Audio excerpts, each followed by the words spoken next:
mashinangiz bilan, mulkingiz bilan, uyingiz bilan javob berasiz degan holatda, ya'ni xotinni o'zaro umumiy mulkdagi xotin nomiga o'tkazib qo'ygan bo'lsa ham, uni nomidagi mulkka ham qaratishimiz mumkin. Masalan, hamma huquqlar birdan paydo bo'lsa, hamma huquqlardan foydalanadi-da, o'ziga tegishli bo'lgan foydani olib chiqib ketadi. Qolgan investorlar bu yoqda zararda qolishi mumkin. Tushunarli. Assalomu alaykum, hurmatli tinglovchilar. Bugun amaliyotimizda juda ham ko'plab muammolarga duch kelayotgan shartnomalar to'g'risida gaplashishga qaror qildik. Shartnomalarda tadbirkorlar tomonidan ko'proq asosan o'qiladigan narsalar bu to'lov summalarini boshida shartnoma tuzishimizda va shunga oid bo'lgan to'lovga oid bo'lgan masalalarni o'qiymiz, shartnomani boshqa bandlariga e'tibor bermaymiz. Aksariyat hollarda shundan muammo kelib chiqadi. Oxir oqibatda sudga berayotgan paytda bizni yoki kimnidir shartnoma majburiyatini bajarmaganligi uchun biz sudga berayotgan holatimizda shartnomani qo'lga olib sinchiklab o'qishni boshlaymiz va u yerda duch kelayotgan muammolardan keyin uni biz qaytarishni, ya'ni o'rniga qo'yishni imkoniyati bo'lmaydi.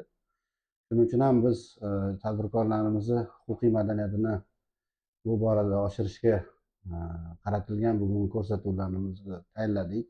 Rukun ko'rsatuvlarimizdan, ya'ni podkastlarimizga, va bunda asosan biz ko'proq qiziqarliroq formatda bo'lishligini ta'minlash uchun Toyota kompaniyasida 5 ta nega degan savol qo'yilar ekan, muammoni chuqur ildiziga kirish uchun, va o'sha oxirgi 5-marta nega degan savol orqali javob topilar ekan. Hamma o'sha muammoni negizi nimaga borib taqalishi. O'sha 5 ta nega, ya'ni tizimini biz bugungi podkastimizda savol-javob ko'rinishida shartnomalardagi kelib chiqadigan muammolarni asl mohiyati nimadan kelib chiqadigan degan savolga javob berishga ko'proq urg'u berdik.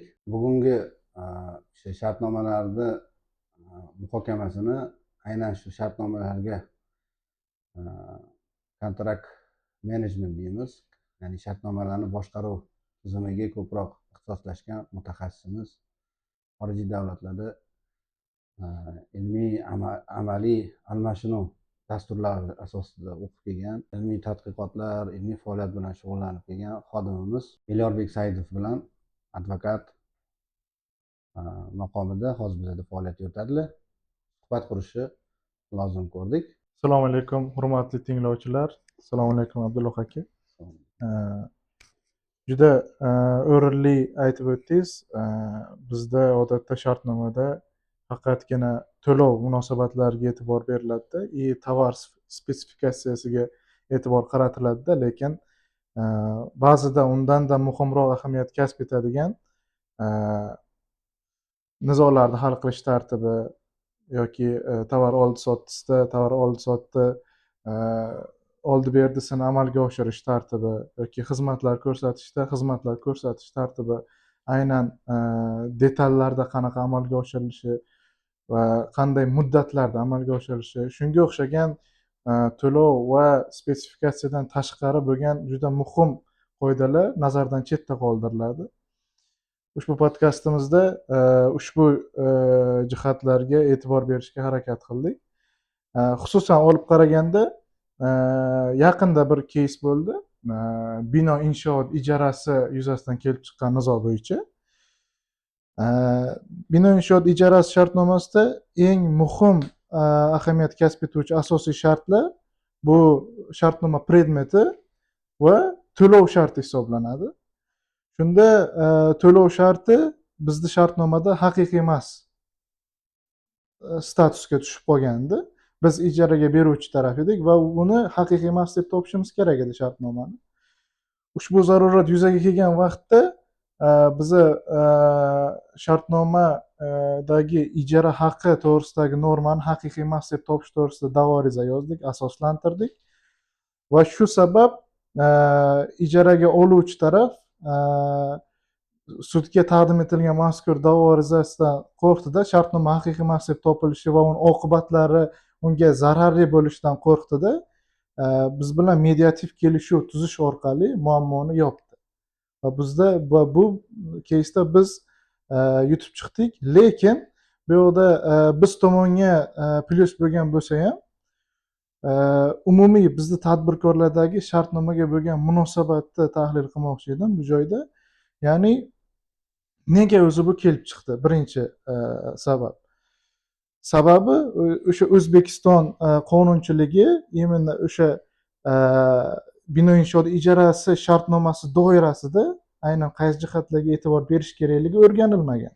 Demak, shartnomalarimiz shunaqa ta'riflashimiz mumkinki, mana ikki taraf bir-biri bilan qandaydir bir munosabatga kirishayotgan vaqtda ularni munosabatlarini to'liq har jihatdan ertaga misol uchun qanday oqibat yuzaga kelishi mumkin bu shartnomadan, agarda mahsulotni vaqtida yetkazib bermagan holatda qanday javobgarlikka kelib chiqishi mumkin, yoki bo'lmasam to'lov bo'yicha o'zaro nizo kelib chiqqan holatda bu nizoni qonunda qanday reglamentlari belgilangan, yoki bo'lmasam to'lovni ijara shartnomasida ayni bir keysga muvofiq, agar keysni o'ziga qiyosida gapiradigan bo'lsak, ijara shartnomasida qanchalik to'g'ri bo'ladi, qat'iy qiymat belgilamasdan turib, misol uchun o'sha ijaradan olinadigan daromad hisobidan foiz berish masalasini kelishuv qanday bo'ladi, bu ijara shartnomasi mazmun mohiyatiga muvofiq keladimi yoki yo'qmi o'zi, va taraflar o'zaro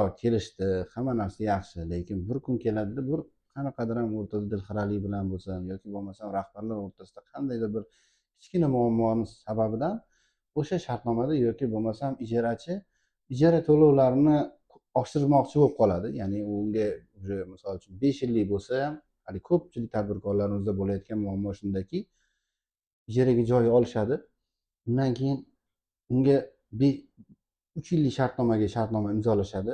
3 yil davomida bu hali to'liq faoliyat yuritamiz deydida, uskunalarni o'rnatadi, o'ta demontaj, birinchi joydan ikkinchi joyga o'tkazish uchun montaj, keyin uni puskanalatga deymiz, hali to'liq joy-joyiga qo'yish, o'sha o'rnatish, hamma narsalarni qilib bo'lgandan keyin uni ishlashni boshlasa, haligi ikkinchi yiliga kelgandan keyin yoki bo'lmasam birinchi yilning o'zida haligi ijaraga beruvchi narxni o'zgartirgisi kelib qolish uchun kelib qolgani sababidan turli xil bahona sabablar bilan ozgina nizo chiqarishni boshlaydi. Ko'pincha bo'ladigan narsa. Mana shu narsalarni inobatga olib, bu shartnomaga qanday ta'rif berishimiz mumkin desa, o'sha shartnoma taraflar o'rtasidagi uning huquq va majburiyatlarini belgilovchi, ularga huquq va majburiyatlar yuzaga keltiruvchi shartnoma, ularni o'rtasidagi munosabatini belgilab beruvchi, ya'ni predmetini belgilab beruvchi, ularni o'rtasidagi to'lov bajarilish shartlari, mahsulot yetkazib berish bo'ladigan bo'lsa, demakki u mahsulotni yetkazib berishni tartibi, usuli, xorijiy import shartnomalarida ko'proq guvohi bo'ladigan holatlarda nizolar kelib chiqadi. Qaysi joygacha yetkazib berish Incoterms normalariga muvofiq bo'ladimi, yo'qmi? Mana shu narsalarning hammasi demak butun munosabatni hayotiy bir sikli o'ziga ichiga qamrab oladi, ya'ni shartnoma. Bu shartnoma munosabatlarni demak ikkita odam bir-biri bilan munosabat qurayotgan paytda demak har bir nuqta virgulgacha qilish kerak. Uning uchun nima qilish kerak? Buning uchun demak shartnomada shu shartnomaga oid bo'lgan amaliyotni to'liq o'rganib, o'sha qanday nizolar kelib chiqqan, bundan boshqa bo'lgan hammasini o'rgangan holatda o'sha oldingi o'sha hassasini yo'qotib qo'ygan odamni qo'pol aytadigan bo'lsak, qaysi joyda yo'qotib qo'ydi u hassasini. Endi biz buni yo'qotmasligimiz kerak. Haligi aytadi-ku, dono odam yomon vaziyatga tushmaydi. Aqlli odam shu yomon vaziyatga tushib, undan xulosa chiqaradi. Ya'ni bunda dono bo'lishning hikmati ya'ni qayerda bu joyda? Ya'ni buning uchun ko'proq o'sha soha bo'yicha yaxshi mutaxassis tomonidan shartnomalarni tuzilishi juda ham e'tiborga molik.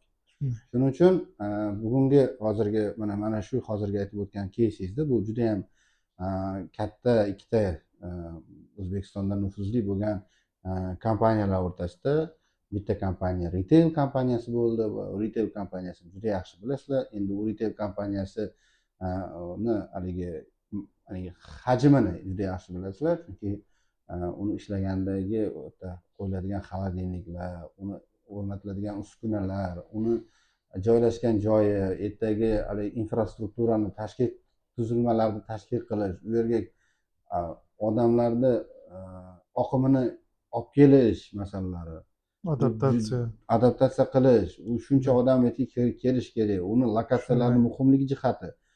Bu biznesga agar shartnomani bekor qilish talabi qo'yiladigan bo'lsa, juda katta salbiy oqibatlar olib kelishi tabiiy. Va bu e, oldinga qo'yilgan maqsadlarni ancha o'zgartirib yuboradi, rejalarni o'zgartirib yuboradi. Bu faqatgina bitta retail kompaniyalarida emas, bu undan ham og'irroq masala u sexlarda yoki bo'lmasam zavodlarni misol uchun joyida arendaga olinadigan bo'lsa, mana shu holatlarda juda ham og'ir oqibatlarga olib keladi va bu moliyaviy jihatdan ko'p yo'qotishlarga sababchi bo'ladi. Shuning uchun hozir mana shu hozirgi aytib o'tgan hozirgi keysimizdagi ijara shartnomasi bo'yicha haqiqiy emas deb topish bo'yicha biz talab qo'yganmiz. To'g'ri, bu talabda nega bo'lgan? Chunki Toshkent shahridagi o'sha tadbirkorlik subyekti bo'yicha bizda savdo markazimizdan o'sha 500 kvadrat maydonni ijaraga olib, ijara haqini aylanmasining, ya'ni o'zini ijaraga, ya'ni o'zini oborotidan, o'zini pul aylanmasidan retail kompaniyasi 2% miqdorda belgilagan va u bir yil o'tgandan keyin ijarachi shartnomani haqiqiy emas deb topish uchun sudga murojaat qilishga haqida talabnoma berdi. Endi qonunchilikka ko'ra o'zgaruvchan ijara haqi belgilash tartibi buzilgan bu holatda va shu sababli bizning yutug'imiz shunda bo'ldi va ikkinchi tomon bizni bergan talabimizga rozi bo'lishga majbur bo'ldi. Endi buni savollar haligi aytgan formatimizda 5 ta nega degan tahlil asosida o'tkazadigan bo'lsak, birinchi savol: nega ijarachi shartnomani haqiqiy emas deb topishga harakat qilgan? Bu yoqda ijaraga beruvchini ahamiyatli tomoni shunda ediki, shartnomada aylanmaning 2% deb qo'yilganda, masalan, deylik, ijaraga oluvchi ayrim yillar juda kam aylanma qilishi mumkin, ayrim yillar ko'p.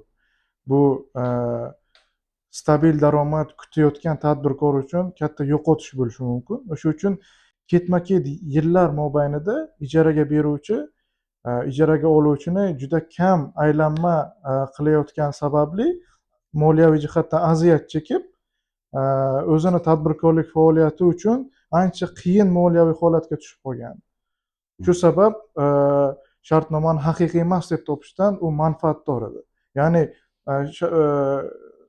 u bilan emas, ya'ni boshqa tadbirkorlik subyekti ijaraga oluvchi bilan shartnoma qilganda bundan ko'ra anchagina o'rtacha bozor hisobi bo'yicha yuqoriroq daromad olish mumkin edi.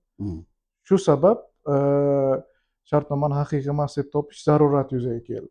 Nega qonunga zid shart kiritilgan? Buning omili sifatida o'sha shartnoma tuzilayotgan paytda bino inshoot ijarasi shartnomasiga qo'llaniladigan qonunchilik to'liq doirada yaxshi o'rganilmagani deb bilaman. Bu sabab. Nima uchun o'rganmagan uni yuristlar? Buni bir tomondan e'tiborsizlik yoki ikkinchi tomondan shunchaki yuristlarga, o'sha korxona yuristlariga nisbatan murojaat yaxshi bo'lmaganmi yoki yuristlar tomonidan yondashuv to'g'ri olib borilmaganmi, yoki bo'lmasam o'sha shartnomani ishlab chiqqan huquqshunoslarga yetarli darajada mablag' berilmaganki, ular bu masalaga yuzaki yondashgandir.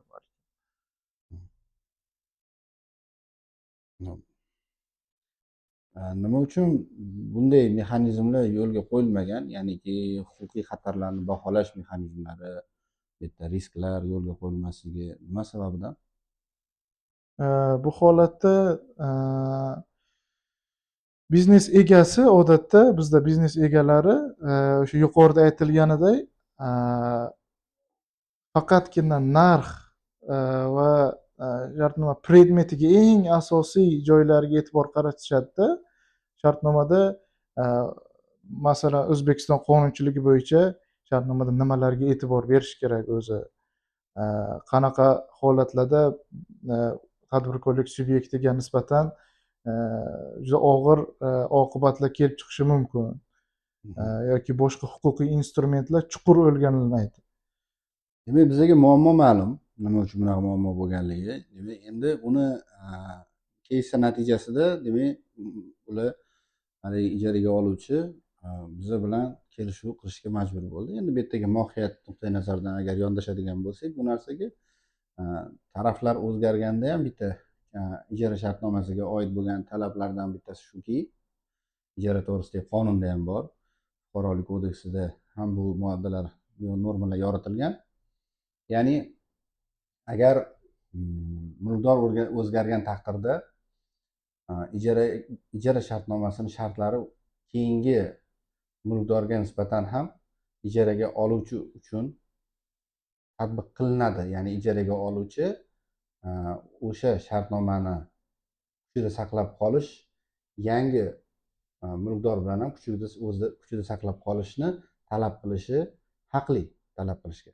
Ya'ni bu holatda agar siz kimgadir ijaraga bergan bo'lsangiz va u ijara shartnomasida bu qoida ko'rsatilgan bo'lsa, siz agar mulkingizni boshqa odamga sotayotgan vaqtingizda ham mana shu shartnoma haqida, mana shu shartnomadagi shu band borligi haqida aytsangiz, bu mulkdor uni qabul qilishi shart bo'ladi. Chunki shartnoma keyingi mulkdorga nisbatan ham tatbiq qilinadigan qoida bor. Bu qonun normasi va bu holatda aynan shunaqa bo'lgan. Lekin keyingi mulkdor bu shartnomani haligi eski shartlari bilan o'zaro birinchi taraflar o'rtasidagi o'zaro tuzilgan holatda nimadir ham kelishilgan, ya'ni biznesda как sherikchilik sifatida kelishish bu yerda ko'proq oydinlashdi. Ya'niki uni daromadidan uni foiz olishi va boshqa holatlar bu yerda oshkor bo'ldi. Endi bu modda aslida bu narsa ijara deyilmaydi. Bunaqada ikkalasi o'zaro hamkorlik to'g'risidagi kelishuv shartlari kelib chiqadi. Bundan mohiyatan agar shartnoma qonun talabiga muvofiq bo'lmasa, ya'ni qonunda belgilab qo'yilgan talablarga muvofiq bo'lmagan shartnoma, zid bo'lgan, ya'niki shartnoma, bu qonunda fuqarolik kodeksi 116-moddasida haqqiy emas deb topiladi. Va shu nuqtai nazardan bu holatda endi ijaraga oluvchi tomon yangi mulkdor bilan nizo paydo bo'lgan vaqtda yangi mulkdor bizga murojaat qildi va bu shartnoma aynan bizga to'g'ri kelmaydi dedi. Balki endi bilmaymiz, endi hali ba'zi holatlarda bo'ladi, endi hali o'zaro qaysidir foizga kelishib qo'yib qolgan, hali qat'iy belgilangan naqdda olish holati bo'lganmi, oldingi mulkdor bilan boshqa bo'lganmi, har xil vaziyat bo'lishi mumkin. Shu asosda keyingi olgan mulkdor tabiiyki u kelishuvlar bilan bu bilan nizolashishga to'g'ri keldi va bizda aynan shu nuqta biz uchun mohiyatan shartnomani qonun talablariga zid bo'lganligi nuqtasi biz uchun shartnoma bekor qilish talabi bilan yoki bo'lmasam shartnomani biz talab qilayotgan yangi talablar asosida qayta tuzish talabi bilan murojaat qilingan vaqtda shartnomani bekor qilishga rozilik bildirildi ijaraga oluvchi tomonidan. Buni xulosasi haligi aytib o'tganimizdek, shartnomani qonundagi hamma talablarga muvofiq ravishda tuzilishi shartligi. Bu yerda ijara shartnomasi haqida gaplashganimizda yana ba'zi bir nuqtalar borki, endi men amaliyotimizdan kelib chiqqan holatda shunga e'tiboringizni qaratib ketmoqchiman. Misol uchun, binoni ijaraga olishda uni holatlari bor. Undagi haligi ta'mirlashga oid bo'lgan talablar bor. Uni subarenda deymiz, sub ijara, ya'ni boshqa birovlarga ijaraga berish talablari bor. Katta obyekt olganingizda endi sizga bu foydalanishdan xoli bo'lib turgan joylaringizni birovlarga berish orqali siz qanchadir ijara xarajatlarini kamaytirishingiz mumkin. Bunaqa narsalarni shartnomada belgilab o'tilmagan bo'lsa, siz bunga haqli bo'lmay qolasiz. Va shartnomadagi misol uchun ajratib olina olmaydigan yaxshilanishlar bo'ladi. Ya'niki shartnoma obyektga misol uchun qo'yilganda qanaqadir uskunalarni qo'yasiz yoki bo'lmasam kolodeslar qaziladi yoki boshqa bir shunga o'xshash bo'lgan yerdan ajratib olib yoki binodan ajratib sug'urib olib keta olmaydigan narsalaringiz bo'ladi. Bularga nisbatan ijaraga oluvchini oldindan siz ogohlantirgan holatda uni qiymatini siz to'lab berasiz, ertaga men chiqib ketadigan bo'lsam yoki bo'lmasam ertaga men bilan shartnomada turli bir sabablar bilan menga talabnoma berib shartnoma obyektini bo'shatib qo'yish talabini qilayotgan bo'lsangiz, siz menga qo'ygan mana shuncha keyingi olishim mumkin bo'lgan, ololmay qolgan foydalarim, daromadlarimni to'lab berishga majbur bo'lasiz degan qoidalar ko'rsatib ketilishi juda ham muhim va bu amaliyotda ishlaydi. ya'ni bu talablar bilan ertaga bu summalar undirib olinishi mumkin. Ya'ni shu orqali siz o'zingiz ancha haligi страховка deymizku, o'zingiz himoya qilishga, o'zingiz oldini olishga, har qanday moddiy omon oqibatlarni oldini olishga harakat qilishingiz mumkin. Ijara shartnomasida juda ham ko'p nyuanslar bor. Buni man boricha hozircha haligi amaliyotimizda esimizga kelgan narsalar bo'yicha gapirib o'tib ketdik. Bizning maqsadimiz bu yerda keyslarni hozir yana umumiy shartnomalar mavzusida bo'lganligi uchun bu qisqacha endi ijara shartnomasiga oid bo'lgan mohiyatan zarur bo'lgan zaruriy shartlari shu amaliyotimizdan kelib chiqqan holatda sizlarga e'tiboringizga yetkazishni lozim dedik. Endi ikkinchi shartnomamiz bu oldi-sotdi shartnomalaridagi muammolar bo'yicha ekan. Elyorbek, oldi-sotdi shartnomalarimizda qanaqa, o'zi mohiyatan qanaqa bo'ladi bu shartnomalarda, qaysi shartlarga rioya qilishimiz kerak va bugun muhokama qilishimiz kerak bo'lgan keys haqida gapirib bersangiz. Oldi-sotdi shartnomalarida eng muhim kelishilishi kerak bo'lgan qoidalardan bittasi, baribir bu joyi hech qaysi tadbirkor nazaridan chetda qolmasa kerak, narx to'g'risidagi tovarlarni aniq assortimenti, spetsifikatsiya, aynan qaysi tovar qancha miqdorda, qancha summadagi tovar yetkazib berilishi kerak. Keyin undan tashqari aynan muddatlar masalasi. Sababi yuqorida aytib o'tgan boshqa keyslarimizda shunday vaziyat bo'lganki, tadbirkor yetkazib bera olaman deb o'ylagan, lekin oldi-sotdi shartnomasi bo'yicha masalan 5 kunlik muddat ko'rsatilgan bo'lsa, ya'ni sotib oluvchi uchun 5 kunda tayyor bo'ladi o'sha demak tovar. Lekin 5 kunda o'zini ilojini qilolmagan, deylik 15 kunga cho'zilib ketgan. Keyin u tovar sotib oluvchi uchun faqat 10 kun, shartnoma tuzilgandan boshlab 10 kun ichida ahamiyatli bo'lgan. Mana shu holatlarda juda ko'p kelishmovchiliklar bo'lishi mumkin. Ya'ni bundoq aytadigan bo'lsak, siz bilan ikkalamiz shartnoma qilyapmiz. Menga qanaqadir xomashyo yetkazib berishingiz kerak. U xomashyoni men ertaga ishlab chiqarishimda ishlatishim kerak va u ishlab chiqarishim orqali men deylikki birjada qanaqadir lot yutib olganman. Uni muddati 3 kun deylik yoki bo'lmasam 5 kun, maksimal 5 kun. U lotni men qabul qilishim va u lotni majburiyatimni bajarishim uchun men sizdan mahsulotni uzog'i bilan 10 kunning ichida qabul qilishim kerak edi, hali xomashyoni. Keyin men uni 2 kunda ishlab chiqarishimda to'liq mahsulot holiga keltiraman va o'sha birja savdosidagi sotib oluvchiga yetkazib berishim kerak bo'ladi bu narsa. Unga birjada juda ham talab qattiq. Unga bajarmaydigan bo'lsangiz, vaqtida bajarmaydigan bo'lsangiz, demak har qanday oqibatlarni siz ko'rishingiz kerak bo'ladi. Albatta. Endi men ya'ni o'zimizga o'xshagan haligi oz 5 minutda boradigan deydigan haligi o'zbekona haligi mentalitetga asoslangan tizim emas u. Shunday.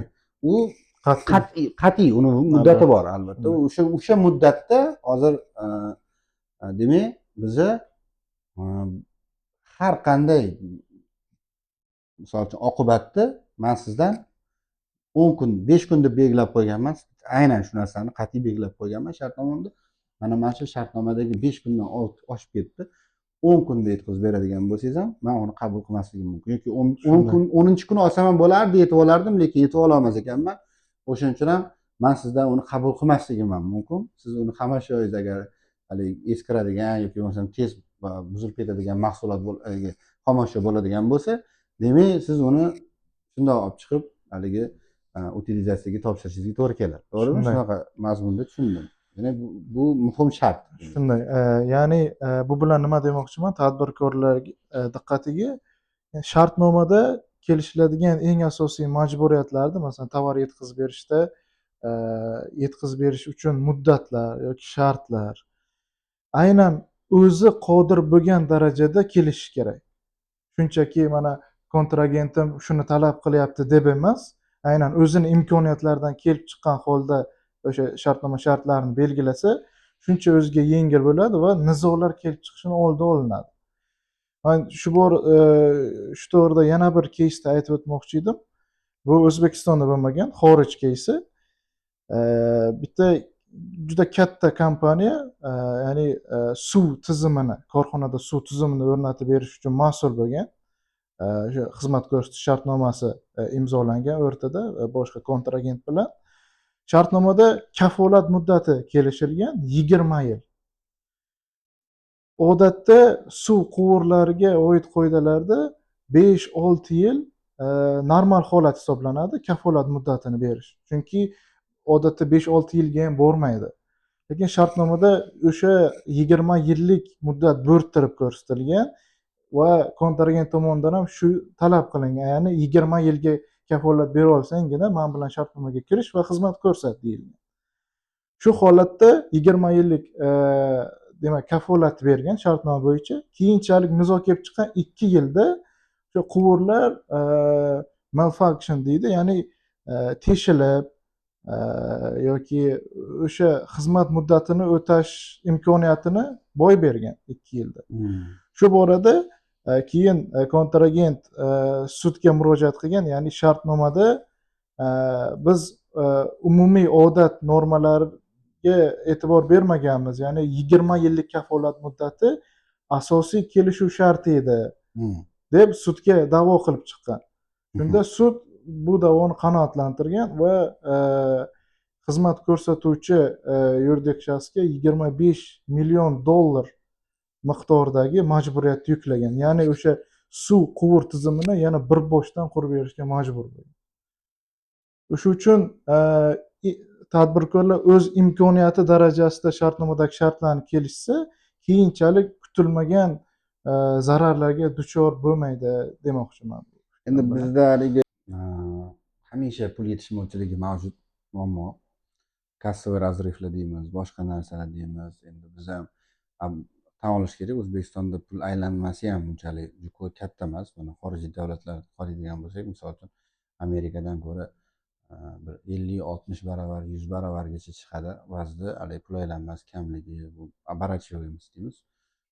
Buning uchun biz hali vaqtdan tezroq o'tib ketishga harakat qilamiz-da, ko'proq zakaz olamiz. Xizmatda ham shunaqa narsalar ko'proq ITda ko'ramiz bu narsalarni. Hali keragidan ko'p zakaz olinadi-da, undan keyin qachon qarasang IT biznesida shu hali xizmat vaqtida bajarilmayapti, baribir aytganidan 1 yildan keyin kelib chiqadi, boshqa degan narsa, ya'ni haligi mutaxassislarning noyobligi, boshqa faktorlar bor. Bu borada mana misol uchun haligi aytgandek, buni oqibatlari shunday darajada yetib keladi. Aynan bizni o'zimizni keysimizga keladigan bo'lsak, mebel chiqaruvchi kompaniya bilan retail kompaniyani o'rtasida bo'lgan hali munosabatda ofis mahsulotlari, ofis mebelini oldi sotish shartnomasini talabidan kelib chiqadigan bo'lsak, bu yerda keys shunaqa keltiryaptiki, tovar yetkazib berilgandan so'ng o'sha retail kompaniyasi mebelning 30% qabul qilishdan bosh tortadi va ishlab chiqaruvchi 150 million so'mlik zarar ko'radi. Ya'ni bu o'ziga xos xususiyatdagi faqatgina ayni bir joyda joylashadigan mebel bo'lganligi sababidan, ya'ni boshqalarga olib chiqarib sota olmaydi bu mebelni. Ya'ni o'sha retail kompaniyasi uchun kerakli bo'lgan aynan shunaqa mebelda bo'lgan va bu yerda savolimiz, misol uchun, nima uchun tovarni kompaniya qabul qilishdan bosh tortdi? Bu keys ham juda o'ziga xos hisoblanadi. Sababi shartnomada shunaqa kelishilganki, nafaqat xalqaro standartlarga, balki korxonani ichki tovar sifatiga bo'lgan talablarga ham javob berish kerak bo'lgan mebelchi yuboradigan tarafni, demak mahsulotlari. Shunda o'sha mebelchi tashkilot faqat xalqaro standartlarga qaraganda, Yevropa ISO 901 deydi, shu standartlarga qaragan, lekin korxonani ichki siyosatini o'rganmagan. Shu holatda o'sha tovarlar aynan sotib oluvchini ichki tovar siyosatiga to'g'ri kelmaganligi uchun, talabga javob bermaganligi uchun o'sha tovarni 30% ni qabul qilmagan. Va shartnoma doirasida bunga to'laqonli haq bo'lgan. Sabab bu joyda endi nega nizo kelib chiqyapti? Sababi shartnoma o'sha sotuvchi tomonidan to'liq batafsil o'rganilmagan. Ya'ni tovar qanday sifatlarga javob berish kerak, qanaqa assortimentda bo'lishi kerak degan qoidalarga faqat xalqaro jihatiga yondashib, korxonani ichki tartibotiga qaramagan. Ya'ni shartnoma bo'yicha o'zi majburiyat olyapti-da, lekin shartnomadagi majburiyatini qisman o'zi anglayapti-da, o'sha bo'yicha harakat qilyapti. Ya'ni demakki shartnomada qaysi standartga muvofiq kelishi haqidagi talab ko'rsatilmagan bo'lib chiqyaptimi shunda? Yo'q, umumiy aytib o'tilgan, mana xalqaro standart. Zamir qilish masala, mana mebel olganda o'zi zamir qilinadi-ku, mana misol uchun o'zi borib nima mebel qilishimiz kerak deydi, modelini ko'rsatib beradi, chizib beradi. Hozir haligi IT texnologiyalar yordamida to'liq uni ichidagi maketini ham bo'ldi shu xonaga qo'yib berishi ham mumkin. Bu narsalar hisobga olinishi kerak-ku baribir deyman-da. Man nimani aytmoqchiman bu yoqda? Mana xalqaro umumiy standartga javob berganda, lekin mana bu sotib oluvchi tomonidan qo'yilgan alohida shartlar bo'lganda u yoqda.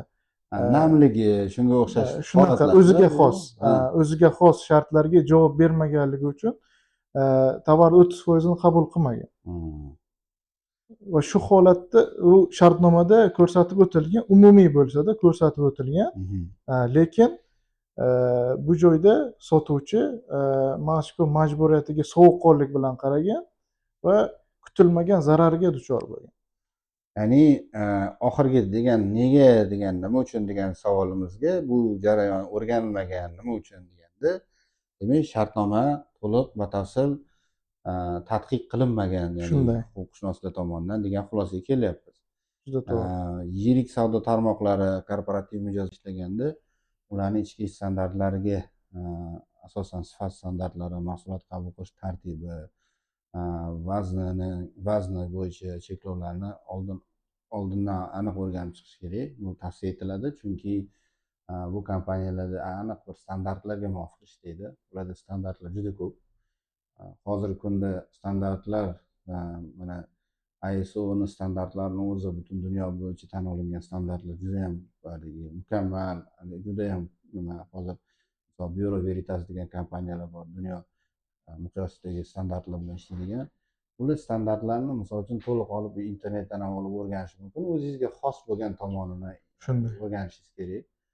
Ana shu standartlarga kelganda bitta qiziq narsalar borda, endi mavzuga bevosita talabi joyi bor deb o'yladim bu narsani.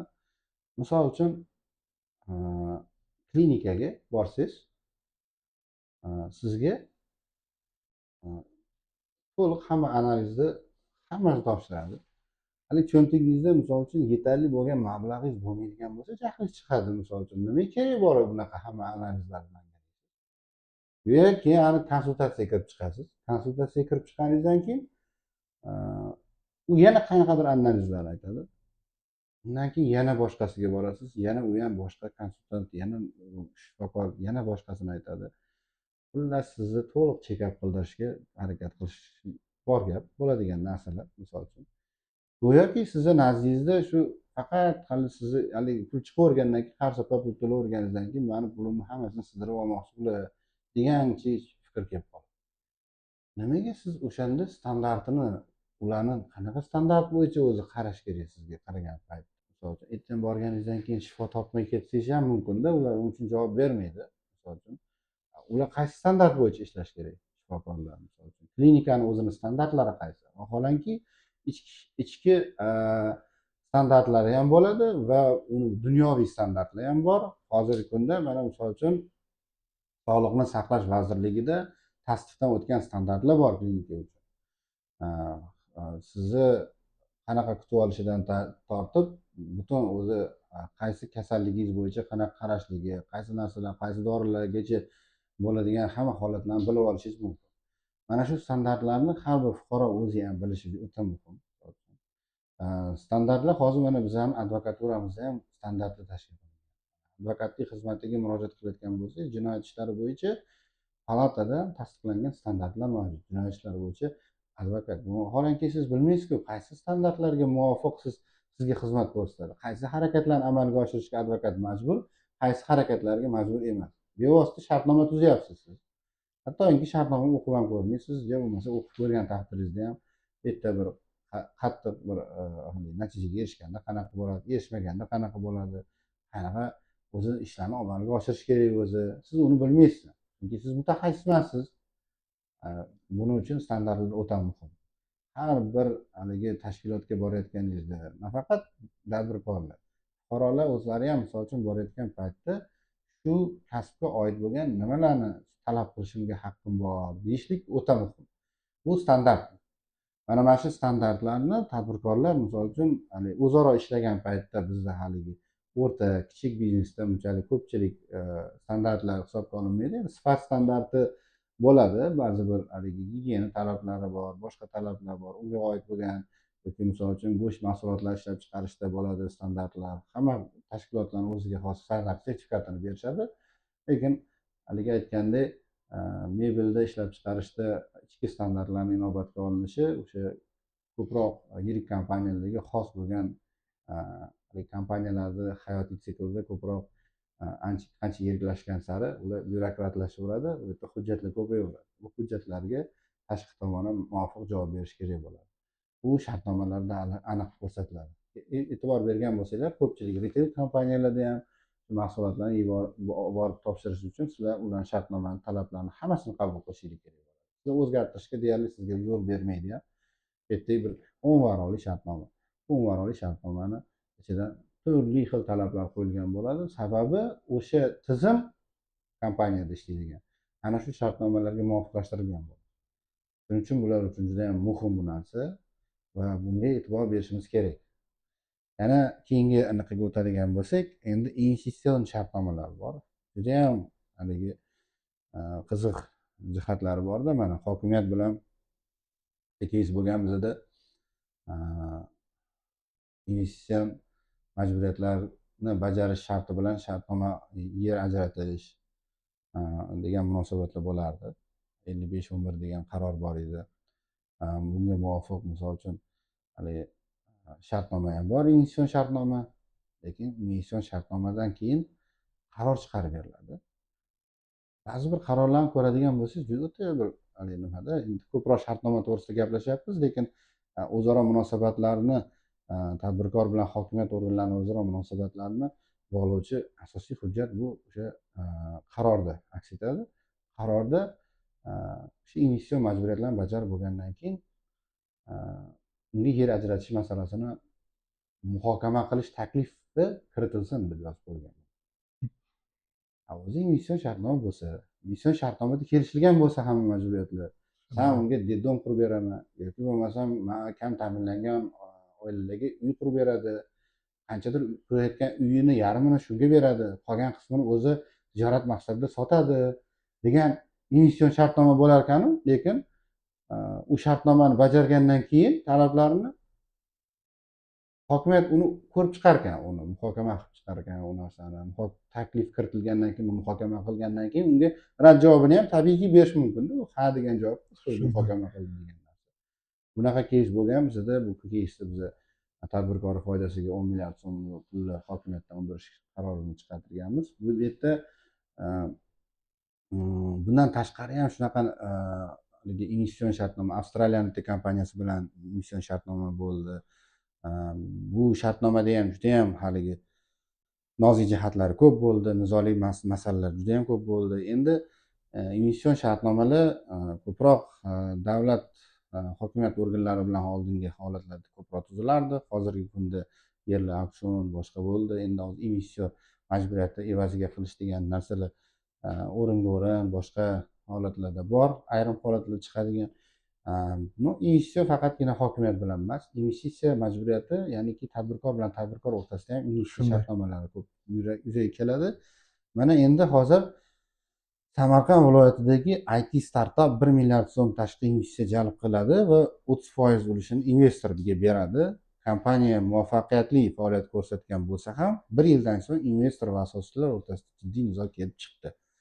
Endi tahlilga o'tsak, nega nizo kelib chiqdi? Bu holatda qayd etilishi kerak bo'lgan bir ikkita jihatlar bor. Investitsiya shartnomasini o'ziga xosligini aytib o'tmoqchi edim. Masalan, biznes uchun tamal toshi qo'yilayotgan paytda birinchi o'rinda keladigan investorlar, ayniqsa startapda juda qadrlanadida. Chunki u hech qanaqa bir mashhur bo'lmagan, hali daromadga kirmagan bo'lgan paytda unga investitsiya qilish o'ziga xos riskga yo'l qo'yish hisoblanadi. Shu sabab bu holatda ham 1 milliard so'm adashmasam investitsiya sifatida kiritilgan. Keyinchalik bu birinchi bosqich bo'lgan investitsiya kiritishda. Ikkinchi bosqichda investor 1 milliard emas, 800 million so'm hisobida investitsiya kiritmoqchi bo'lgan. Chunki investitsiya loyihasini sal pastroq baholagan, ya'ni keyinchalik kelajakda uni yutuqqa erishishi va hozirgi unga sarflanadigan tannarx xarajatlari ancha pasayganini hisobga olgan holda. Bu yoqda nizo nimadan iborat? Ya'ni 1 milliard so'm kiritgandagi ulushini 800 million so'm kiritgandagi ulush, ikkinchi davrada ham kamroq kiritgan taqdirda ham birinchi davradagi ulushimni saqlab qolaman degan shartni o'rtaga qo'ygan. Bu holatda narigi taraf, narigi sherik bu joyda bunga qarshi chiqqan. Sababi ya'ni shunaqa tushunishimiz mumkinki, endi shuni haligi tushunarliroq bo'lishi uchun o'sha foiz qiymatini, ya'ni bu yerda 30% haqida gapirilyapti. Ya'ni 30% 1 milliardga emas, 800 million so'mga baholayapti. Shunday. Aynan mana shu ulush qolishini istayapti investor. Ya'ni proporsional ravishda, mutanosib ravishda kamaytirishni tarafdor emas. 1 milliard kiritmasa ham 1 milliard o'rniga 800 million kiritsa ham 30% talab qilyapti. Ya'ni narxda savdolashilyapti deylik.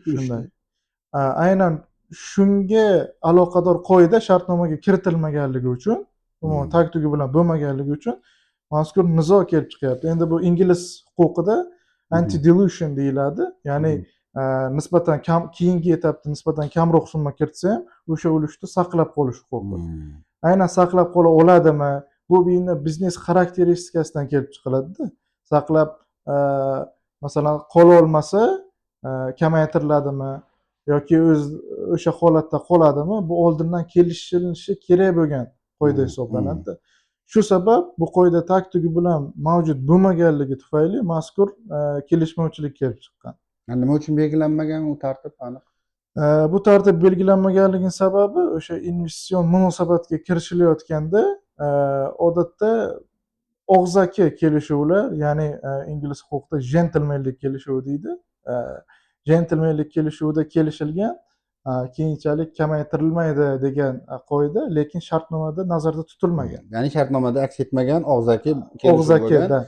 Shartnoma tuzilayotgan paytda undan oldin bo'lgan hamma og'zaki kelishuvlar kuchini yo'qotadi degan qoidaga muvofiq bu narsa ishlamayapti. Shuning uchun bunaqa muammo. Tomonlar bu mexanizmdan xabardor bo'lmaganmi? Yo'q, xabardor bo'lgan, og'zaki kelishilgan.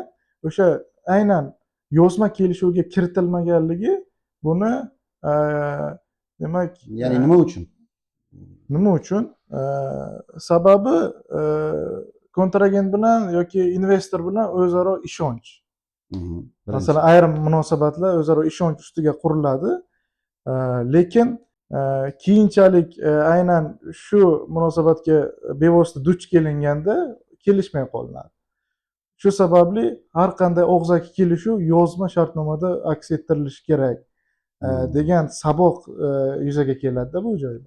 Tinglovchilar, qiziq joyi bor mana shu joyda. Biza hali qadriyatimiz nuqtai nazaridan ko'proq yondashamiz biznesga.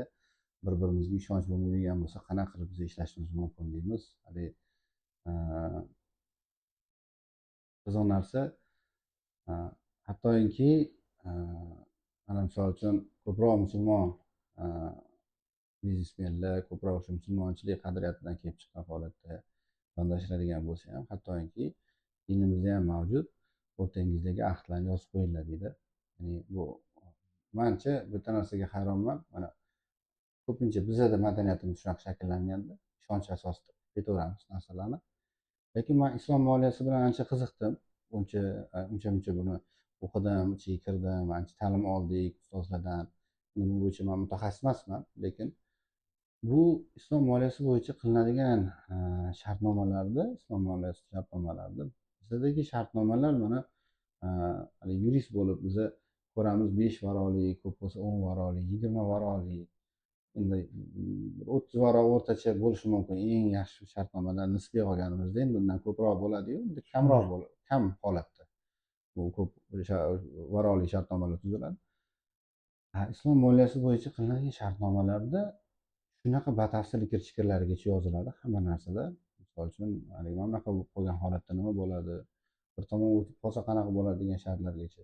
Misol uchun muzoraba shartnomalarida yoki boshqa shartnomalarda ertaga qanaqa oqibatlar kelib chiqadi, undan keyin kelib chiqadigan oqibatlar ham 3-4 keyin kelib chiqadigan. Xuddiki hozirgi formatimizda haligi nega degan narsani javobi bilan haligi shartnomada aks etib ketadigan bo'lsa, undan keyinchi deydiku, shu bo'ladi. Shunga o'xshagan haligi formatda buni qaraydigan bo'lsak, bu shunaqa mukammal shartnoma bo'ladiki, hayotingizda undan muammo kelib chiqishi juda ham ehtimol kam bo'ladi.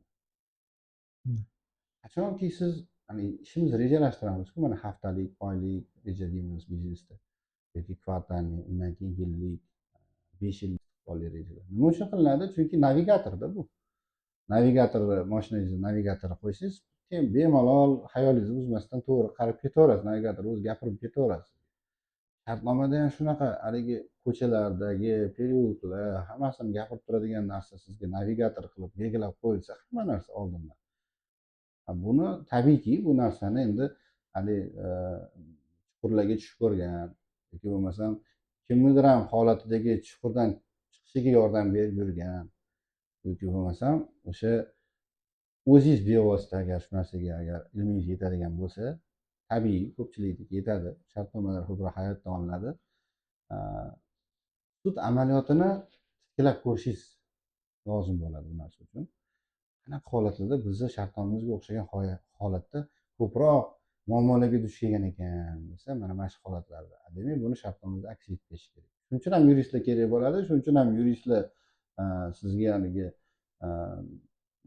bu holatlar bo'yicha yordam berish kerak. Bu holatda ham aynan shu nega deb 5 marta savol berayotganimizda maxsus investitsiya shart konsultantlari va tajribali yuristlar bu loyihaga jalb qilinmaganligi bo'lgan muammo.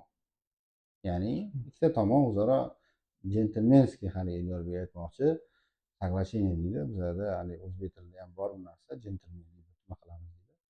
U jentelmenlik bitimini qilayotgan paytdagi investitsiya shartnomani shartlarida tabiiyki ko'rganmiz shunaqa investitsiya shartnomalarni, yarim oroliq investitsiya shartnomalarni ko'rganmiz. Bu borada hozir nizolar ham bo'lyapti. Ta'lim muassasasiga pul kiritish holati, misol uchun unga biz falon so'm pul kiritamiz, bizni ulushtor qilib kiritib qo'yasiz o'sha joyga, o'sha muassasani falon foizlik ulushtoriman bo'laman degan investitsiya shartnomasi bor. 10 ta odam guvoh sifatida qo'l qo'ygan, boshqa qilingan, lekin afsuski o'sha 10 ta odamning guvohligini unchalik katta foydasi ham yo'q. Nimagaki, shartnomani mohiyatan eng qaymoq bo'lgan, eng qizg'in bo'lgan joylari bor o'zi. O'sha joylari ertaga amaliyotda juda ko'p uchrayotgan holatlari bor o'zi. Haligi firibgarlik bo'yicha ham uni orqasidan yugurib yurishibdi hozirgi kunda. Boshqa bo'lib yuribdi. Lekin mana shu yerda o'sha oldin ham shunaqa firibgarlik holatlari bo'lgan holatda ko'rgan yuristlar bu narsani to'xta, bu joyga mana bunaqa deb yozib ketsangiz yaxshi bo'lardi bizda. Mana shu siz uchun juda ham qiymatli bo'lgan va haligi $100,000 Risk $1 management. million haligi aytmoqchi, o'sha xavfni boshqaruv tizimlari, risk menejmentda ahamiyati juda katta. Shuning uchun bu narsalarga e'tibor berishimiz kerak ekan. Investitsiya shartnomalarida kerak bo'lgan asosiy qoidalar haqida qisqacha gapirib ketsangiz, nimalar endi mana hozir mana eshitib o'tirishibdi. Xo'p, mana ko'p narsalarni, muammolarni, haligi dardlarimizni qo'zib yubordingiz. Lekin nima qilaylik endi biz agar keyingi safar investitsiya shartnomalarini qilayotgan paytimizda degan joyiga ham ozgina lifehacklaringiz bilan bo'lishib olsangiz yaxshi bo'lardi. Odatda tadbirkor investitsion shartnomada taraf bo'lib qoladigan bo'lsa, bir qancha shartlar bor. Endi bu hammasi emas, lekin imkon qadar aytishga harakat qilaman. Birinchisi, o'sha bir nechta raundli investitsiya kiritilayotgan vaqtda yuqorida aytib o'tilganday anti-dilution, ya'ni e, kamroq birinchi raunddan ko'ra yoki keyinchalik ko'proq sarmoya kiritadigan bo'lsa, o'shanda ulushlarni miqdori qanchalik oshishini oldindan kelishib olish juda ham muhim. Chunki keyinchalik narigi tomon o'zini ishini ko'proq baholaydida ulushni masalan investor ulushini oshirishga qarshi chiqadi. Bu nizolar juda ham ko'p bo'lgan va hozir ham davom etyapti. Shu nizolarni oldini olish uchun demak har bir raundda qancha pul kiritsa yoki sarmoya kiritsa, uni shaklidan qat'iy nazar qancha ulush oshishi masalalarini oldindan demak tartibga solish maqsadga muvofiq. Keyinchalik masalan tap along and drag along degan tushunchalar bor. Bu endi o'zbekchaga tarjima qilish juda ham mushkul. Endi tushuntirib ashula qilib aytsangiz ham bo'laveradi. Biz ham tushunadigan odamlar baribir ham bu narsani axlat qilib berish kerak, chunki mohiyatlarini tushuntirib berishimiz kerak. Mohiyatlarini tushuntirib beraversangiz. Tap along qoidasi nima degani? Masalan, asosiy investor o'zini ulushini yangi investorlarga sotyapti, deylik, 30% 300 million dollarga sotdi deylik. Keyinchalik mazkur yangi investorlar u demak ulushni sotib oldi va keyinchalik sotayotganda aynan shundan kam bo'lmagan asoslarda yoki qiymatda sotish huquqi tap along deyiladi. Ya'ni masalan asosiy investor mustahkamlab qo'ya olmaydiki, agar shu qoida qo'llanilgan bo'lsa, ya'ni mandan olgan narxdan pastda sotsin degan qoidani chetlab o'tadi bu yoqda yangi investorlar. Ya'ni eng kamida sandan sotib olgan miqdorda sotaman yoki undan yuqorida sotaman, lekin undan past sotmayman degan ustun mavqega ega bo'ladi agar tap along qoidasi kiritilgan bo'lsa. Bu juda ham muhim qoida hisoblanadi yangi investorlar uchun. Undan tashqari drag along qoidasi, bunda deylik kompaniyada umuman investitsiya obyektida 3ta subyekt bor deylik. Ikkitasi 45% dan uchinchisi 10% investitsion ulushga ega.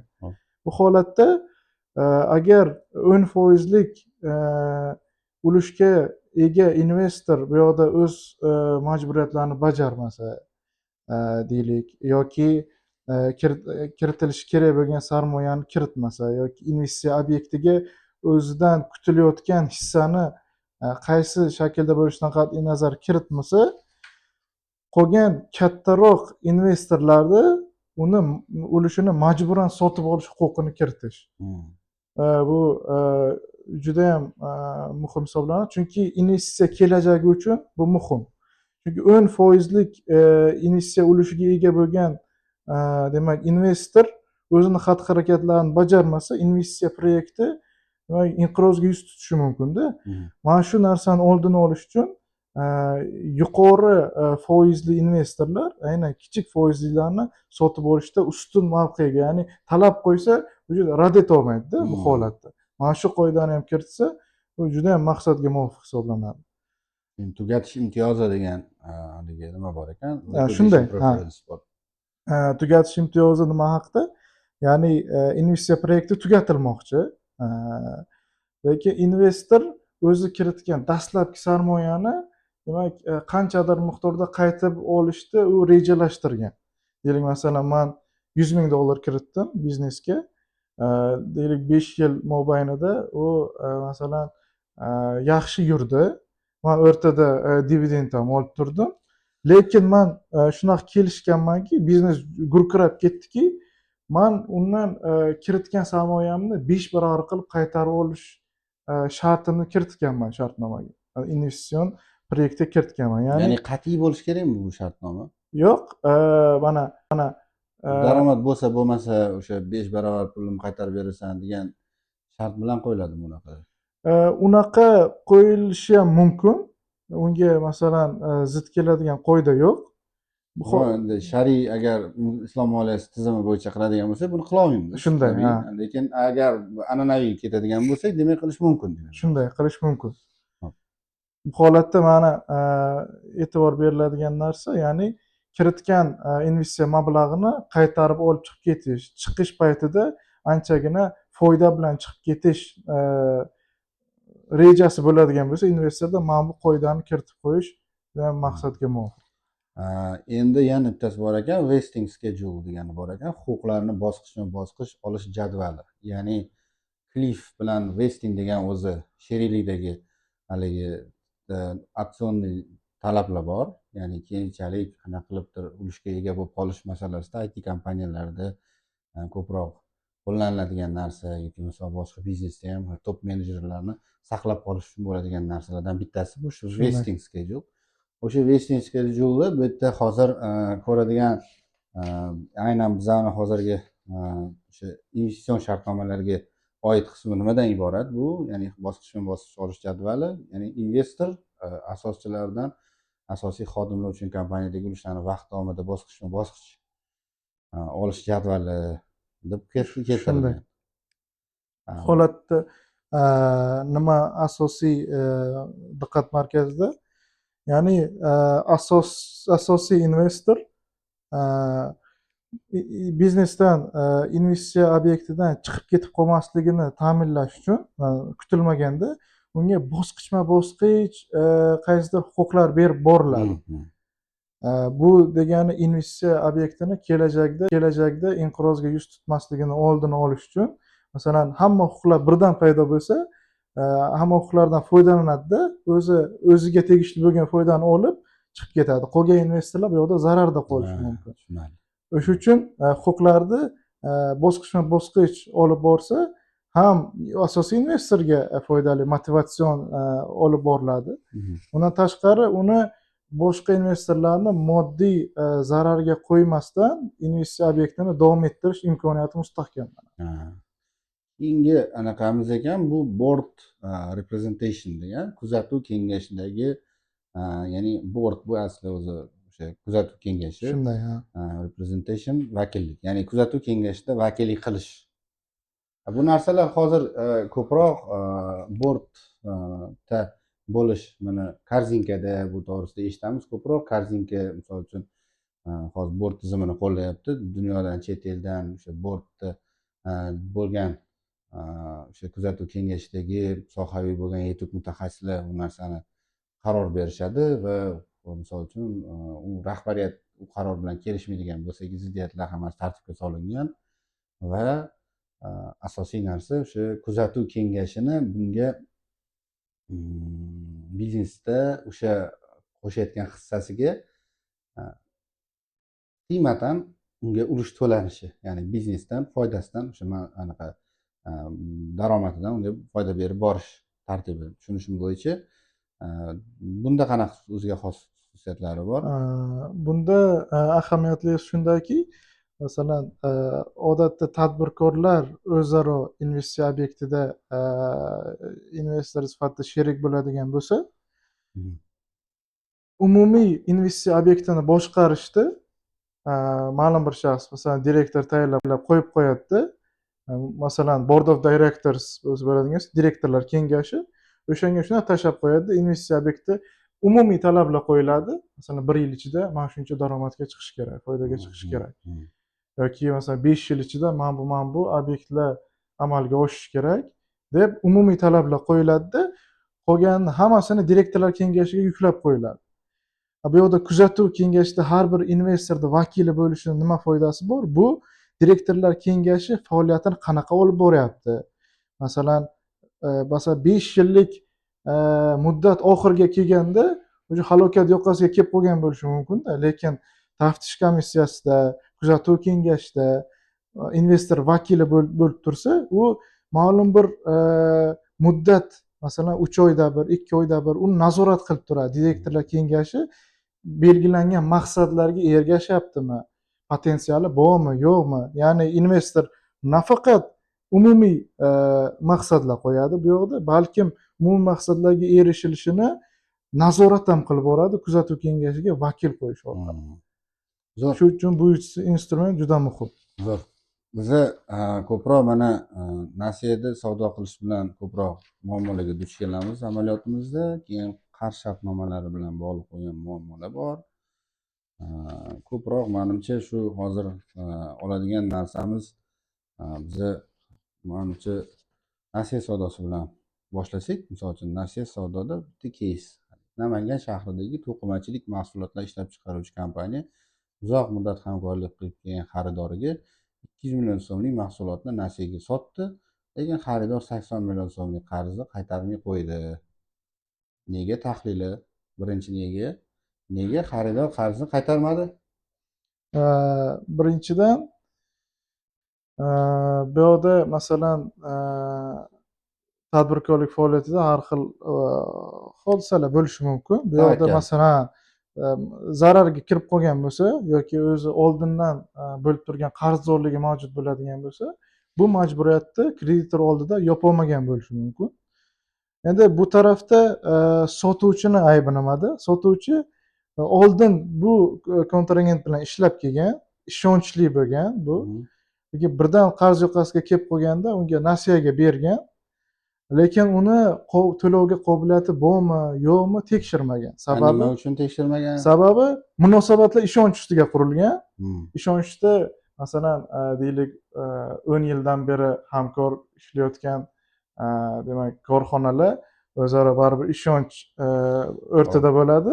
Nima uchun kafolat yoki bo'lmasam qanaqadir, mana bizada misol uchun bitta narsa bor. Biz shartnomalarimizga, ya'ni amaliyotimizda o'zimizni haligi klientlarimizga, ya'ni mijozlarimiz bilan ishlaganimizda ularni huquqlarini ta'minlash maqsadida biza o'sha nasiya savdosida javobni olib ketayotgan odamni o'zi bilan direktor javob, aka sizga o'zim yetkazib beraman pulini, man o'zim javobman deydi, yoki kimdir telefon qo'ng'iroq qilgan paytda o'sha aytganingizdek ancha yillardan beri ishlab yurganligi uchun telefon qilganda man javobman deydi.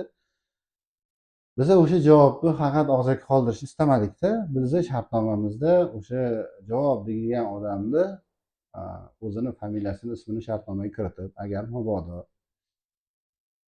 kompaniyani o'sha MChJ bilan MChJ o'rtasida tuzayotgan shartnomada o'sha javob degan kompaniyani agar mahsulotdan qarzi bo'lib, ertaga korxona balansida hech qanaqa narsa yo'q, o'zi korxonadan yuridik manzilda hech qanaqa joyi ham yo'q,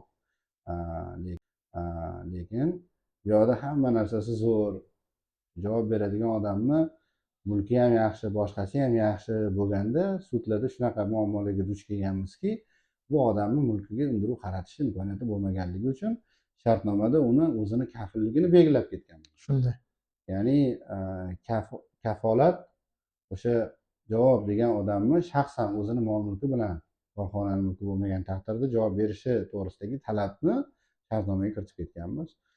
Va bu orqali biz o'zimizni haligi xizmat ko'rsatayotgan tadbirkorlar huquqlarini ko'proq himoya qilishga erishganmiz va bu ishlayapti, amaliyotda ancha foyda ham beryapti. Nima uchun bu ta'minotni yoki kafolatni ular shartnomasida belgilamagan ekan? O'sha yuqorida aytilganda balkim ishonch o'sha o'rtadagi munosabatlar kuchliligi sababli balkim bilgandir yoki bilmagandir. Agar bilgan bo'lsa ham o'rtadagi munosabatlar ishonch ustiga qurilganligi uchun tadbirkor ishonib qolyaptida. Nima uchun munosabatlar, o'zaro ishonch yuridik haligi asoslardan ko'ra ustun ko'rilyapti bu yerda? Bu yoqda tadbirkorlik subyektlarini yuridik jihatlarga nisbatan e'tiborsizligi deb olish mumkin. Chunki oqibatlarga nisbatan odatda tadbirkorlar yoki tadbirkorlar yoki yuridik shaxslar farqi yo'q. Umumiy ishonch ustiga qurilganda majburiyatni ta'minlash vositalaridan foydalangingiz kelmaydi. Ya'ni garov, kafolat, kafillik, zaklad bunaqa narsalar yodidan chiqadida, bo'ldi ishonaman deb yuqorida aytilgandek og'zaki kelishuvga tayanib qoladi. Tabiiy bu narsa, chunki mahsulot chiqishi juda ham raqobat kuchli.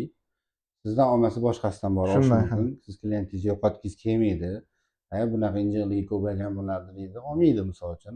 Siz tezroq tovar sotishingiz kerak. Bu bozorda bor narsa. Yurist agar bozorni tahlil qila olmaydigan bo'lsa, u biznes advokat yoki biznes yurist sifatida u ishlay olmaydi. Biz amaliyotimizni shu tomondan qaraymiz-da baribir ham. Endi bunga yondashgan holatda bunaqa ko'p savol javoblarni ko'paytirmaslik uchun biz shartnomamizda o'sha bandni kiritib ketganmiz. O'sha joyga familiyangiz nima edi, javob beradigan odam falonchi. Ismingizni, pasportingizni ham tashlab yuborasizmi bo'lmasam siznikini. Bo'ldi. Yoki direktor bo'lsa o'sha pasportini shunday rasmga olib turib, mana shu joydan daniylarni yozib kiritib qo'yib, mana sizga mana shu joylarda ozgina sizni javob degan narsangizni qog'ozga ham kiritib qo'ydik, xafa bo'lmaysiz. Bemalol mana shu nima bo'ladigan bo'lsa, ertaga sizni o'zingiz bilan ham gaplashsak bo'laveradi ertaga degan qoidani aytib qo'ysak, hech kim nima uchun yo'q demaydi. Yo'q deydigan bo'lsa, demak u odamni haligi o'zi niyati oldindan buzilgan bo'ladi va biz o'tgan safar firibgarlik haqida gaplashganimizda bu mavzuga alohida to'xtalib o'tdik.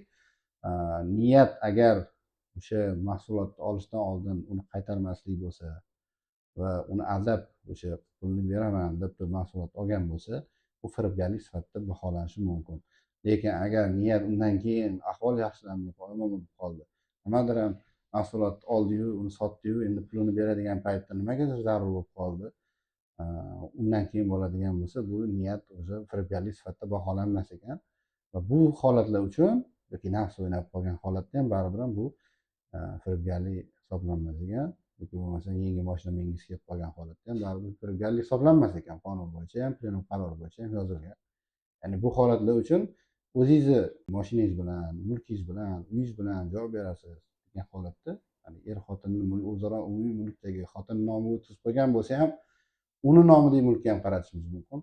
Bu jihatlarni ham e'tiborga olish kerak va shu orqali bu masalada yordam berish mumkin bo'ladi. Endi biz ko'proq oqibati bilan ham ishlaymiz, shunaqaga to'g'ri keladi, lekin asosiy maqsadimiz huquqiy ongli madaniyatni shakllantirish orqali oldini olishga qaratilgan ko'proq va ikkita formatda bo'lishidan qat'iy nazar, agar endi shartnoma qilmoqchi bo'lsanglar, agar bo'lmasa ham shartnomalar bo'yicha xuddi hozirgi aytganlardan bittasi ha menda ham shunaqa muammo bo'luvdi deydigan holatlar yuzaga kelgan bo'lsa ham bemalol o'sha bizda haligi kommentariy qismimizda bemalol savollarni yo'llashingiz mumkin. Agar yo'q, bizni sal masalamiz o'ziga xos haligi maxfiyroq deydigan bo'lsanglar, buni unga murojaat qilish uchun linklarni ham berib qo'yamiz. Bemalol o'sha advokaturamizga murojaat qilsanglar bo'ladi. Biz sizlarga yordam berishga harakat qilamiz. Endi qarz shartnomalari bo'yicha agar ketadigan bo'lsak, qarz shartnomasida qanday muammolardan bo'lib kelib chiqadi? Mana bu yerda keys yoritilib ketyapti. Demak, sirazi Farg'ona viloyatidagi tadbirkor biznesni rivojlantirish uchun tanish tadbirkordan 500 million so'm qarzga oldi. Shartnoma ham tuzilmagan, ammo qarz qaytarish bilan muammo yuzaga keldi. Nega qarzni qaytarishda muammo yuzaga keldi? Bu yuqoridagi holatga o'xshash munosabat, lekin bu yoqda qonunchilik talabini ham hisobga olish kerak. Fuqarolik kodeksi bo'yicha qiymati bazaviy hisoblash miqdorining 10 baravaridan oshgan summadagi qarz shartnomalari yozma tuzilishi kerak, yozma ifodalanishi kerak. Agar shakliga doir qoidalarga rioya qilinmasa, ya'ni yozma tuzilmasa, guvoh ko'rsatmalaridan foydalanish yoki ikkilamchi dalillardan foydalanish qiyinlashib ketadi. Masalan, to'g'ridan to'g'ri guvoh ko'rsatmalari olinmaydi bu yoqda. Endi mazkur holatda yuqoridagi kabi shunchaki ishonch rol o'ynayapti. Endi bu yerda holatda aytishingiz bo'yicha fuqarolik kodeksda endi eski kelgan joyini aytib o'tmoqchiman. Shunday qoida bor. Agar shartnomaning deydi shakliga rioya qilmaslik deydi, qonun talab qilingan shakliga rioya qilmaslik uning haqiqiy emasligini keltirib chiqarmaydi. Lekin deydi uni guvohlar ko'rsatuvlari yordamida deydi isbotlashga yo'l qo'yilmaydi deydi. O'sha muhim shartlari shakliga oid bo'lgan qoidalar bo'yicha guvohlar bilan uni isbotlashga yo'l qo'yilmaydi degan bu qoidani endi biz ozgina sharhlab bersak eshituvchilarga, ya'ni bu holatda qanaqa bo'ladi? Shartnoma mana qarz shartnomasi yozma shaklda bo'lishi kerak. Yozma shaklda bo'lmadi bunaqa shartnoma shaklida. Misol uchun o'zaro ishonchga asosan hozirgi aytgandek omil shu ishonch omiliga asosan berildi. Endi bu 10 minimalniy, ya'ni 10 barobardan eng kamoliy ish haqini 10 barobardan katta summada va bunga qonunni talabi shunaqa ediki, buni o'sha yozma ravishda yozish kerak edi. Yozma ravishda bu narsa yozilmadi. Yozma ravishda bu narsa shakllanmadida, lekin endi bu narsani guvohlar ko'rsatuvlari bilan borib turib harakat qilinyapti. Ya'ni sudda nizo ko'rib chiqilayotgan paytda buni guvohlar ko'rsatuvi bilan olib borib isbotlashga yo'l yo'q. Ya'ni Shunday. bu narsani shakliga rioya qilmaganligingiz uchun. Bu judayam haligi bundoq qarasangiz qanaqa adolat bu? Hani ikkita odam aytib turibdi-ku. Bu qonun haqiqatda haligi nimaga mantiqqa to'g'ri kelmaydimi? Va aytadigan bo'lsangiz, lekin aslida o'sha qonunni talabi sudda gapiradi. Boshqa holatda endi nima bo'lmaydi. Shuning uchun bu narsa qiyin. Isbotlash mumkin. Ba'zi bir yozma dalillar, hozirgi kunda raqamli dalillar bor, misol uchun boshqa holatlar bor. Bitim degani o'zi nima? O'zaro qator yozilgan narsa o'zi bitim. Yoki bo'lmasam agar yozma shaklda kelib chiqqan holatda yoki og'zaki tomonlar o'rtasidagi o'zaro bir-biriga huquq va majburiyat tug'diruvchi har qanday xatti-harakat o'sha bitimga olib kelib, bitim degan tushunchani keltirib chiqaradi. Endi bitim bo'lgandan keyin buni mana tilxat ko'rinishida yozsangiz ham, qarz shartnomasi shaklida yozmagan taqdirda ham, tilxat shaklida yozsangiz ham bu qarz shartnomasi tuzilgan hisoblanaveradi. Pasportini orqasiga yozdirib olamiz hech bo'lmasa. Mana shunaqa narsalardan ko'proq foydalanishga harakat qilish kerak. Eng minimal. Bo'lmasa haligi aytgandek hamma shartlariga rioya qilgan holatda bu shartnomalarni tuzish tavsiya etiladi. Endi shartnomaga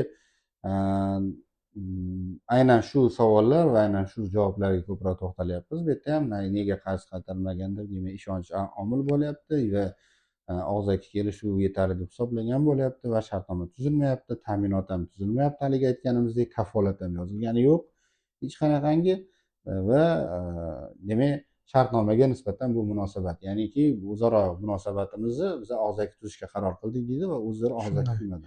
Endi siz bevosita o'zingiz mana tavsiyalar berib o'tsangiz, shartnoma bo'yicha takomillashtirish, shartnomalarni umumiy, masalan uchun haligi bugungi mavzuyimizni bir xulosaviy qismi sifatida hamma shartnomalarni umumiyligi bor bitta. Shartnomada misol uchun qanaqa umumiylik bor? Hamma shartnomada ham predmet bo'ladi. Hamma shartnomada ham huquq va majburiyatlar bo'ladi.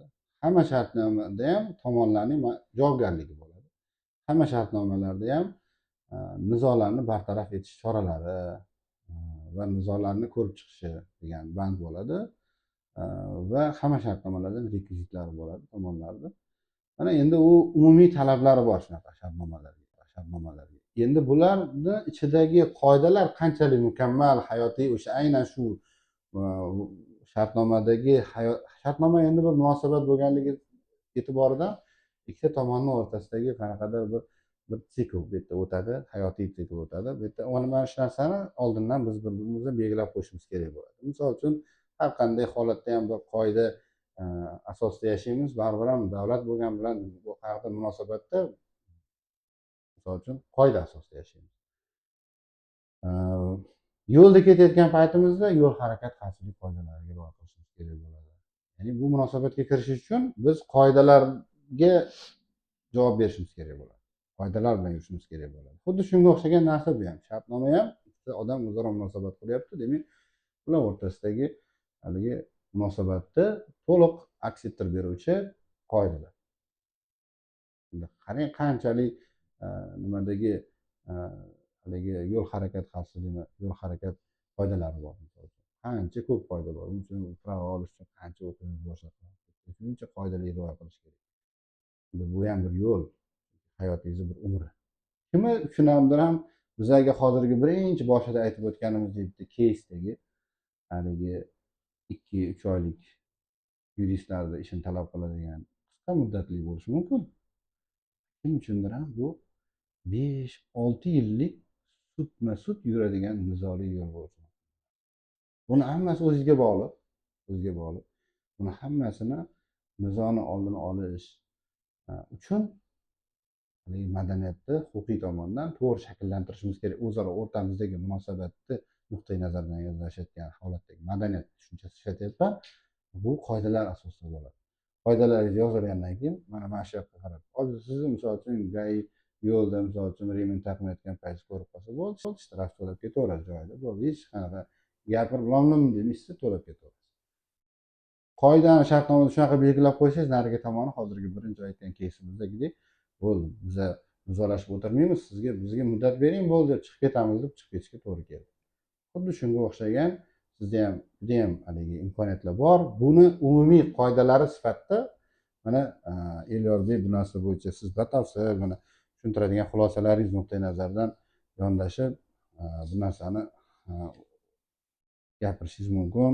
Mana hozir bu narsalarni bunaqa qoidalarni, xulosalarni shartnomada mana shu bizning advokatlik firmamizdagi keng amaliyotdan kelib chiqqan holatdagi bo'layotgan holatlarda qanday haligi umumiy eng minimal bo'lgan qoidalarga rioya qilishligini Elyorbek sizga hozir batafsil tushuntirib berishga harakat qiladi. Bu ko'rsatuvimizning xulosa qismi. Abdulloh aka, xulosa o'rnida bir fikr aytishdan oldin ishonch munosabatlariga ishonib og'zaki kelishuv asosida shartnoma shartlarini kelishish nafaqat o'zimizda keng tarqalgan, balki xalqaro amaliyotda ham uchrab turadi. O'sha dunyoning eng katta retail kompaniyalaridan bittasi McDonald's fast food tizimida ham bu holat kuzatilgan. Ya'ni McDonald's franshizasi Krog ismli shaxsga berilganda o'rtada og'zaki kelishuv bo'lgan. Ya'ni uni royalty deydi, ya'ni sotilgan mahsulotlar qiymatidan 1% har oy ajratib turish franshizerga. Mazkur qoida og'zaki kelishilgan, lekin yozma franshiza shartnomasiga kiritilmagan. O'sha paytda shunaqa xulosa qilinadi. Ya'ni Krogga berilgan franshiza huquqi asosida o'sha 1%li royalty to'lovlari olinganda edi. O'sha 10 yillikda mazkur royalty miqdori $30 million oshib ketgan bo'lardi degan fikrlar ilgari suriladi. Bu albatta fakt, bu bo'lib o'tgan voqea. Bu bilan nima demoqchimiz? Og'zaki kelishuvlarga ishonib, yozma kelishuvda bu kelishuv shartlarini kiritmaslik keyinchalik nafaqat zararga olib kelishi mumkin sizda, balki boy berilgan foydaga o'zingizni duchor qilishingiz mumkin.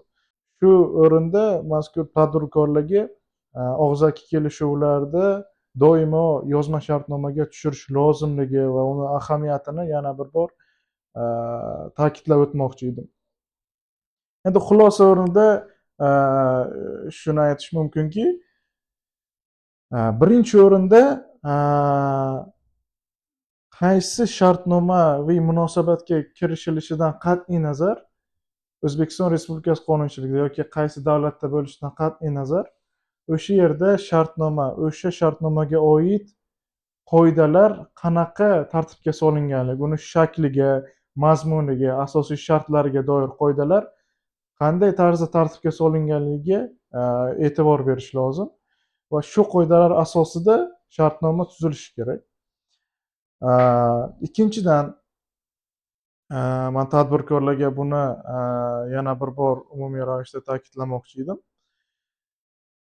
Qanaqa shartnomaviy munosabatga kirishilishidan qat'iy nazar,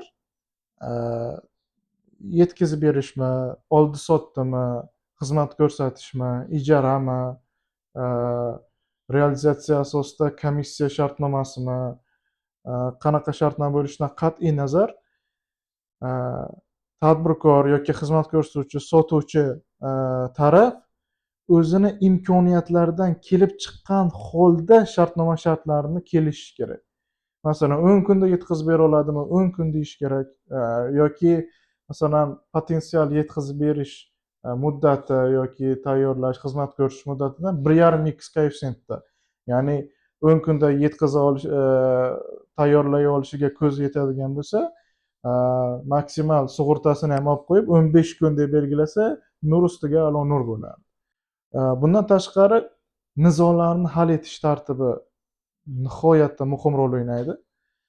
Sababi deylik shartnoma bir joyda kelishilganda keyin vaziyat taqozosi bilan tadbirkorlar boshqa joylarga ko'chirdi o'zini faoliyatini yoki nimadir xizmat safari bilan biror joyga ketib qoldi boshqa. Bu holatlarda nizolarni hal qilish joyi, qanaqa sudda ko'rilishi, arbitrajmi yoki davlat sudimi, bunga e'tibor berish kerak. Shu o'rinda baribir ijtimoiy munosabatlar rivojlanyapti. O'zbekistonga har xil tadbirkorlar chet eldan tashrif buyurmoqda. Shu sababli xalqaro tijorat arbitraji bundan keyin doim kengayib, rivojlanib boradi. Bu holatlarda nima qilish kerak? Eksport, import shartnomalarida albatta birorta davlat sudiga masalan taraflar kelisha olmasligi mumkin, chunki yon beradi degan ma'noda. Shunda xalqaro arbitraj qoidasi nizolarni hal etish tartibiga kiritilganda qaysi davlat qonunchiligi bunga amal qiladi, qaysi hujjat asosida bu ko'rib chiqiladi, qaysi tilda ko'rib chiqiladi. Bundan tashqari protsessual huquq, qaysi davlat protsessual huquqi qo'llaniladi. Bu qoidalarda agar xalqaro tijorat arbitraji nizolarni hal etish tartibini o'tkazadigan demak subyekt bo'lganda ushbu 3-4 ta omilni kiritib qo'yish juda ham muhim sanaladi. Keyinchalik bu borada kelishish nihoyatda qiyinlashib ketadi. Shu sababli nizolarni hal etish tartibiga nihoyatda ehtiyot bo'lish tavsiyam. Bu umumiy shartnomani tartibga solishda taklif qiladigan oxirgi tavsiyam edi. Hurmatli tadbirkorlar, shartnomaviy munosabatga kirishishdan oldin albatta malakali yuristdan yordam olgan holda yoki tegishlicha risk menejment amaliyotini biladigan va tadbirkorlik faoliyatini zimdan tushunadigan va alohida shartlarni ko'ra oladigan shaxsni shartnoma tuzish uchun tayinlash kerak deb o'ylayman. Rahmat ancha mazmunli tavsiyalaringiz uchun. Bu o'ylaymanki tadbirkorlarimizga ham huquqiy munosabatlarga o'zaro kirishayotgan fuqarolarimizga ko'proq manfaatli bo'ladi degan umiddamiz. Bu shartnomalarga oid bo'lgan hozirgi eslatmalarimiz, qoidalarimiz. Endi hayot bilan hamnafas yurish uchun advokatlik firmamizda ko'plab shartnomalar qildik, ko'plab hozirgi kunda mana hisob kitob ketyapti. Bitta yuristimizdan o'rtacha 3 yillik staji bo'lgan yuristimizdan 250 ta shartnoma yozganligini ko'rdik.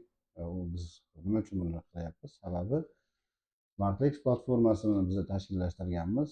Advokatlik firmamizni keng amaliyotdan, 15 yillik amaliyotdan kelib chiqqan holatda biznesni huquqiy jihatdan qo'llab-quvvatlashni yangi zamonaviy texnologiyalar asosida ro'yobga chiqarish maqsadida va ko'proq biz advokatura faoliyatimizdagi keng amaliyotimizda ko'proq tadbirkorlarga manfaatli bo'lishini ko'zlab mana shu platformada shartnomalarni shablonlarini yaratganmiz.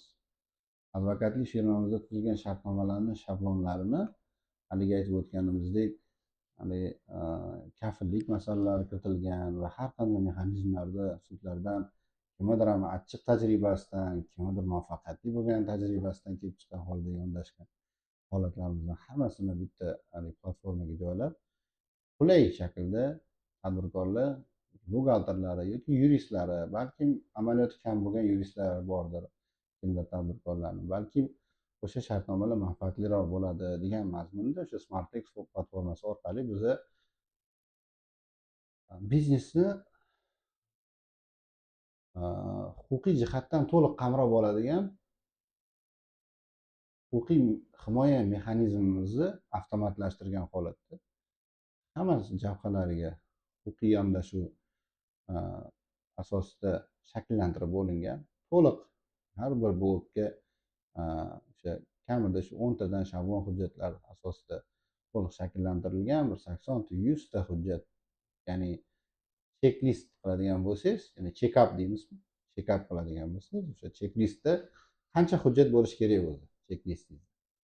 O'shancha hujjatni to'liq biza mana deylikki, kompaniyangizda auditor tekshiruvida o'tkazayotgan paytda buxgalteriyadan nima muammolar bor desa, mana shunaqa hujjatlar yo'q, sizni buxgalteriyaga yuritilmayapti desa, xuddi shunaqa narsani xuddi huquqiy hujjatlarga ham tatbiq qilinadi.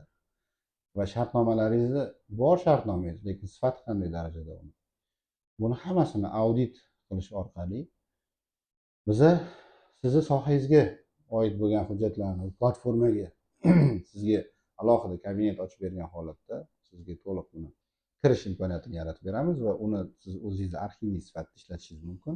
Sizga bu narsalar yana ham kuchliroq bir haligi motivatsiya baxsh etadi va biz ham bu narsani yana ham jadalroq rivojlanishga, endi demakki kimgadir foydali bo'layotgan ekan deb biz ham ko'proq bunga yana ham yaxshiroq yondashishimizga sababchi bo'ladi.